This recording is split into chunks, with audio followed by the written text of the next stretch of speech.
What's going on, y'all? Welcome to another episode of We Need to Talk. This is episode 464. Shout out to everybody who's been tuning in, listening, absorbing, applying the information. Thank you so much for the support. If you would like to donate and support the show, please click the link in the description box. Also, if you would like to book a session with me and talk strategies, game plans, if there's anything that you're looking to work through mentally, emotionally, physically, anything like that, definitely reach out to me through the link in the description box. Hopefully, you all are in a great space. And if not, my aim and effort is to take you there as always. So, tonight we're going to get into a topic, man, that I know a lot of women to be affected by at times. And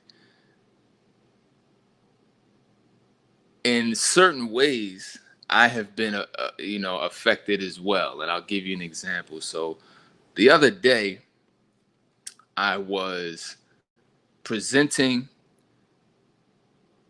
I'll just leave it at that. I was presenting to some people, and a woman asked me, was I single?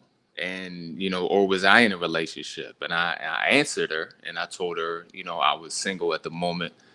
And, respectfully, she went on to ask me, how is it that I had this advice or dating and relationship advice to provide, and I wasn't currently in a relationship? And I wanted to help the young lady with some clarification on, even by virtue of the standpoint that she had, almost signifies that being single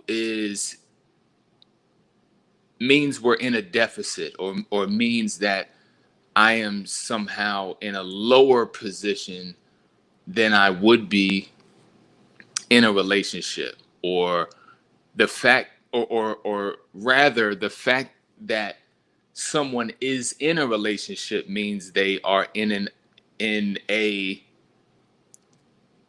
better position, no matter who the relationship is with.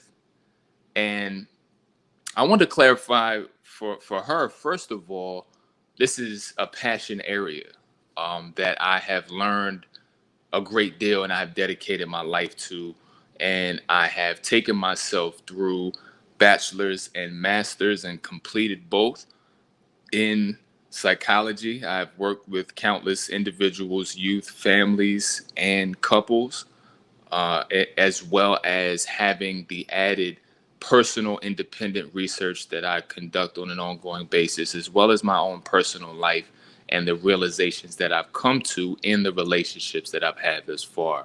And that's not to mention the observations of all of the countless friends and associates, and being fully immersed to a degree in their relationships by way of them asking for advice or keeping me in the loop, or just basically mastery of a craft. And due to that mastery, and due to that dedication, and due to that being a passionate space, I have developed my own standards and criteria for what I will accept and what I am looking for in my life as far as a relationship. And just the same way that I preach to you not to lower those standards, I'm not going to do so myself. So being single, especially for a long period of time, or what can be considered a long period of time, in one's eyes could be, well, what's wrong with you?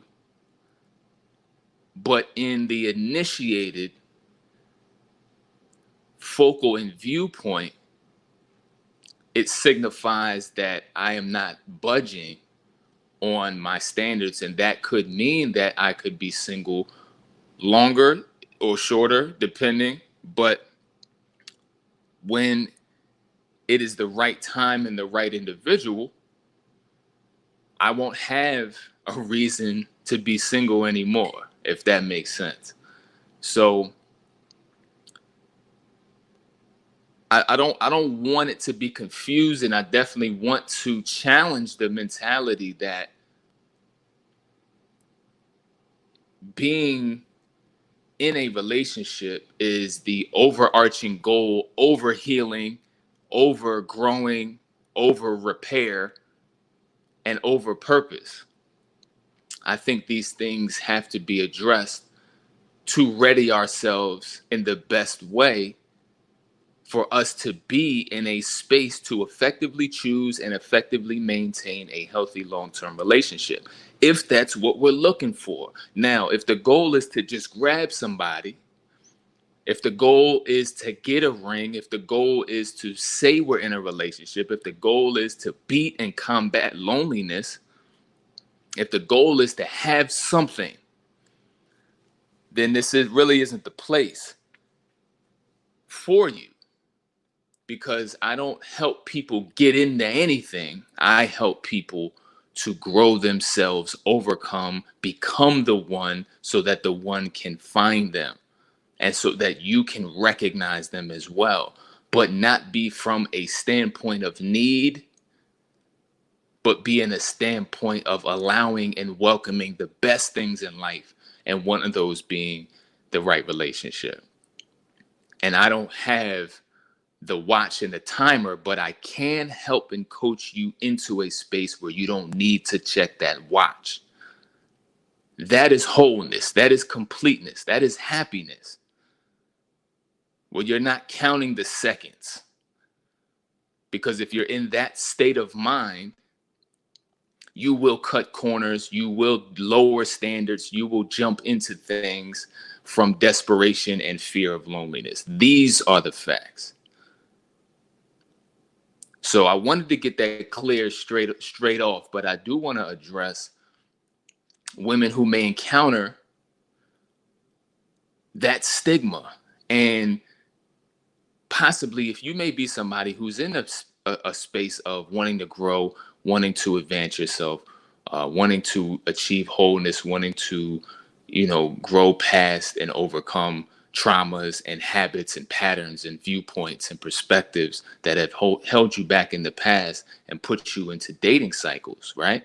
But here comes that family visit. Here comes that family reunion. Here comes that wedding. Here comes that, social gathering where people get to asking you what's going on, what's wrong, why aren't you dating anybody? What's, adding that added pressure and almost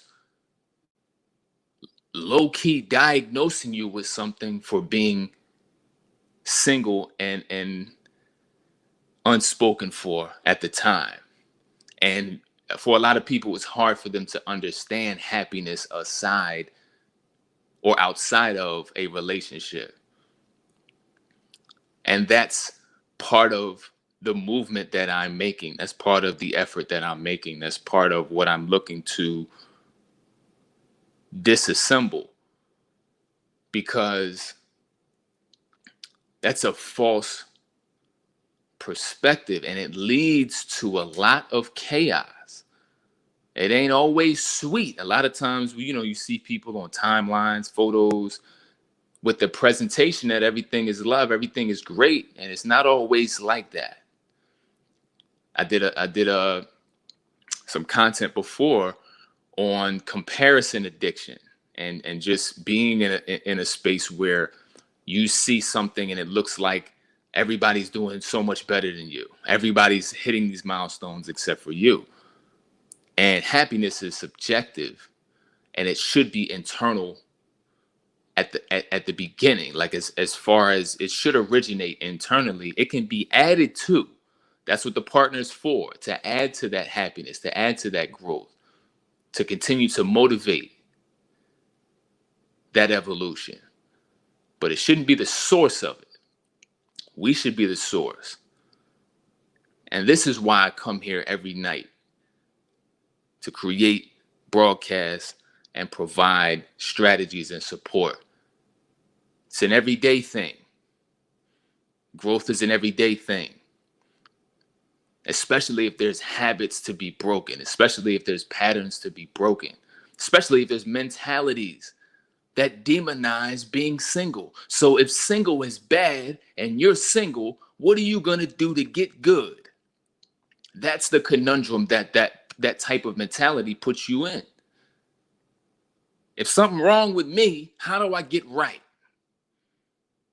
You ask the masses, they'll say get with somebody. They'll give you all of these tactics on how you need to date aggressively and go to this place and go to that place and wear this and look like this and speak like this. Okay. And then at the end, what do you end up with? Who do you end up with? Who do you become? What are you at that point? I don't look at this process as trying to buy the best fishing rod and the most expensive boat and pick the right window of time to go out on the water to catch that fish you're looking for. I think it's more than that. And I think it takes less effort on the external side and more effort on the internal side to be that self-generator of happiness, because then it becomes physics and chemistry. Then it becomes, okay, if you can self-generate it, you're bound to connect with somebody else who can do the same. And think of the power in that. That's the union you're looking for. Not a repeat of what happened last year or 2 years ago. Or what's more, not a increasingly worse scenario every time you step out and connect with somebody. I believe if we don't learn from our previous mistakes, the stakes get higher. And each time we disobey our intuition and follow that fear mechanism, we end up in a worse position. More emotional pain, more trust issues, more abandonment issues, more self-esteem issues, less confidence, and more false evidence suggesting that the world is fully comprised of people who just are terrible and unfit for long-term relationships. We got to consider the source, but we also have to embrace the fact that our happiness may not be understood by everybody. And all we have to do is protect our energy by lowering the frequency around certain people. Come up with a go-to phrase. If you got to be around people you don't know at a certain point, a certain event, come up with something go-to. Hey, I'm working on me. I'm loving me right now. I'm loving life right now. I ain't gotta, I need somebody else to love life. And just kick it right back to them. So what's up? What you doing? What's going on in your life? Let's get to that. Let's get off me. Because a lot of times I know some of you probably feel like you're a science project. So people want to dissect you. People who are in relationships feel as though they're in a higher position. So they want to come down and dissect the single people and give them all this advice on how to get something, when half the time their relationship is trash. So they looking for something to do, something to control, something to affect, and somebody else to share the misery. We got to look at the underlying reasons and intent behind certain behaviors. And everybody ain't got your damn back. Everybody's not looking out for you. So you don't have to defend singleness. You don't have to do a PowerPoint presentation every time you go out. And don't feel like you need to. Your happiness is yours. Your life is yours. Your journey is yours. And if it's a stigma being single, then ride that stigma all the way up to the altar with somebody. Who cares what somebody else thinks about what you're doing if it's working? And being single has millions of benefits. You know, what I try to do is just show people, if there's an uncontrollable circumstance, if there's something you have to, if there's a status that you have to have right now, your duty is to make the best out of it. Your duty is to make it into an advantage when other people may feel like it's a disadvantage. That's all you got to do. Use your mind for that problem solving, not trying to fix single by adding somebody random. Make single the best possible space you could be in for your life personally. And a lot of times it's for that self-work. A lot of times it's for that freedom to do the work, focus on working through a lot of the patterns, the traumas, the emotional pains, the romantic history that you have shied away from, and realign yourself with your highest version. So thank you guys for tuning in. You know, there's a lot of passion behind that, because I want you guys to be as happy as possible and not succumb to what's around you. There's a lot of weird opinions, a lot of strange perspectives, and you know, you don't have to deconstruct them personally. You just have to do the best thing for you, and that's it. You know, so again, reach out to me, check the links. I'll be back tomorrow. You guys have an amazing night. See you soon.